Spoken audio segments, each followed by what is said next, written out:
Oke, jadi firman Tuhan berkata dalam Lukas yang ke-9 ayat 23, setiap orang yang mau mengikut aku, ia harus menyangkal dirinya, memikul salibnya setiap hari dan mengikut aku. Dalam Lukas 14 ayat 33 dikatakan, demikian pula lah tiap-tiap orang di antara kamu yang tidak melepaskan dirinya dari seluruh miliknya tidak dapat menjadi muridku. Dan saya sendiri pribadi, milik saya adalah kosmetik, makeup, karena saya merasa bahwa itu adalah kemampuan saya, passion saya, dan saya sangat menyukai hal itu, dan itu bisa dikatakan harta saya di situ, karena saya menghabiskan banyak banget uang buat beli kosmetik, buat beli makeup. Saya koleksi, saya beli makeup yang bermacam-macam gitu untuk bikin tutorial, untuk nyoba begini, nyoba begitu. Dan dimana hartamu berada, di situ hatimu berada. Karena hati saya ada di situ, berarti hati saya nggak sepenuhnya ada untuk Tuhan. Dan di sini udah dikatakan bahwa setiap orang yang tidak melepaskan dirinya dari seluruh miliknya tidak dapat menjadi murid Tuhan. Jadi kita harus melepaskan seluruh milik kita. Dan salah satunya bagi saya itu make up. Firman Tuhan mengatakan banyak sekali tentang penampilan luar ya, seperti make up, perhiasan, kayak gitu-gitu. Dan dalam 1 Timotius 2 ayat 9-10 dikatakan, demikian juga hendaknya perempuan, hendaklah ia berdandan dengan pantas, dengan sopan, dengan sederhana, rambutnya jangan berkepang-kepang, jangan memakai emas, atau mutiara, ataupun pakaian yang mahal-mahal.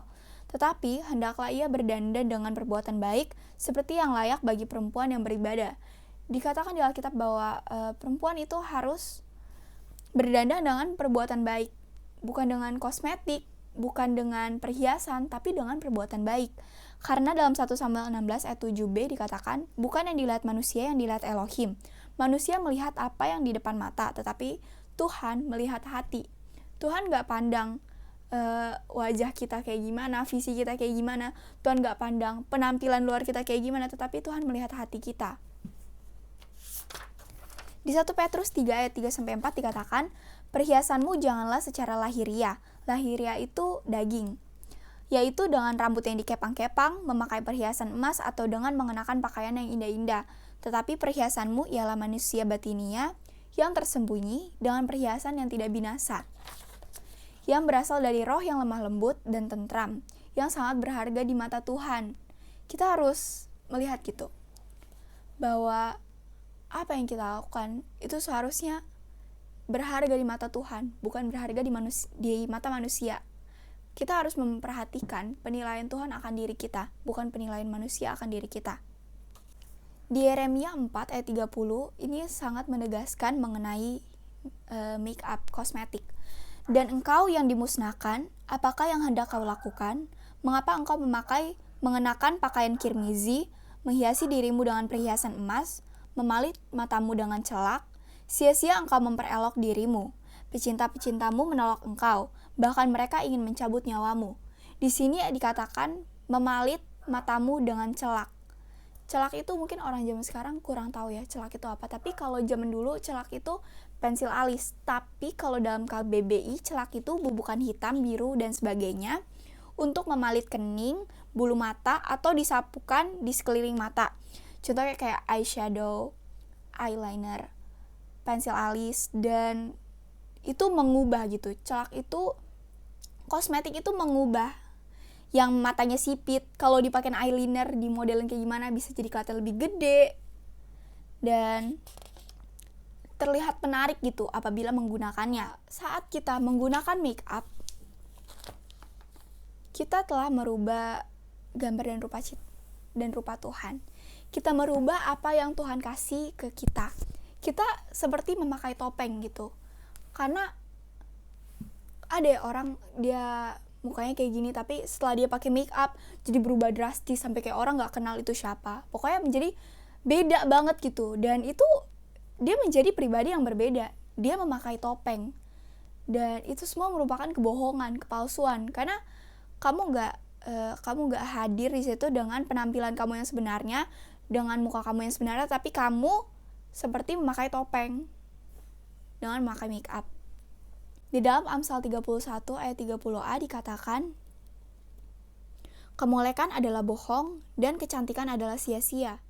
Jika kita memperhatikan penampilan luar kita tetapi tidak memperhatikan penampilan kita secara batiniah, tidak memperhatikan hati kita, maka itu merupakan sesuatu yang sia-sia di hadapan Tuhan.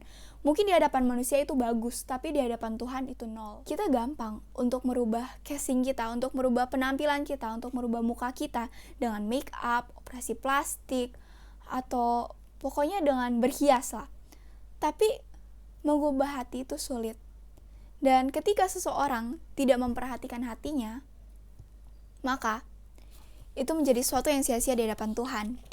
Maka dari itu kita harus memperhatikan hati kita daripada penampilan luar kita, karena Tuhan memandang hati. Kita harus mengerti apa yang Tuhan mau, apa yang Tuhan sukai, apakah yang kita perbuat ini menyenangkan hati Tuhan atau tidak, apakah yang kita buat ini untuk diri kita sendiri atau untuk Tuhan. Kalau kita misalnya berdandan, bermake up, apakah itu untuk Tuhan? Nyatanya selama ini, kalau misalnya kebanyakan orang, bahkan saya sendiri, kalau saya bermake up, memakai kosmetik, itu untuk diri saya. Gak ada satu peser pun yang untuk Tuhan. Itu untuk saya sama ini. Jadi pastinya kalau kita untuk ingin mempercantik diri, itu pasti akan mengarah ke diri kita sendiri, untuk kesenangan kita sendiri, untuk kepuasan pribadi. Dan bahkan lebih buruknya, untuk menarik perhatian orang lain. Dan itu sangat-sangat tidak baik.